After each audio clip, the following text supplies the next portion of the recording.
اسالكوا سؤال. مين اول نبي قال بسم الله الرحمن الرحيم؟ سيدنا محمد. سيدنا ادم. سليمان. سيدنا سليمان. القصه بتاعت سيدنا سليمان لما قال بسم الله الرحمن الرحيم.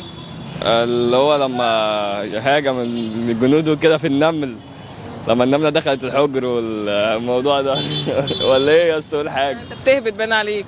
يعني فاكر بس فاهمه مش مجمع. القصه بتاعت سيدنا سليمان لما قال بسم الله الرحمن الرحيم. صراحه مش عارف. اكذب يعني. ألف في الدين.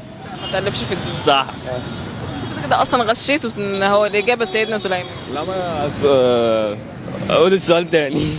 مين هو اول نبي قال بسم الله الرحمن الرحيم؟ هذا سيدنا سليمان الوقت اهو. هو اللي قال لك الاجابه. اه. سيدنا سليمان باباه والده اسمه ايه؟ ابراهيم.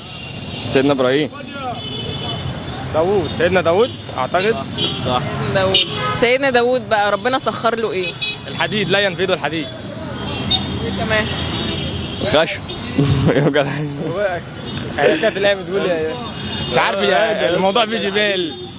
كان في الايه بتقول لك ايه؟ ولقد اتينا داوود منا فضلا يا جبال اوبي معه والطير ولن له الحديد. بس يا ابن اللعيبه. شكرا، كل سنه وانت طيب.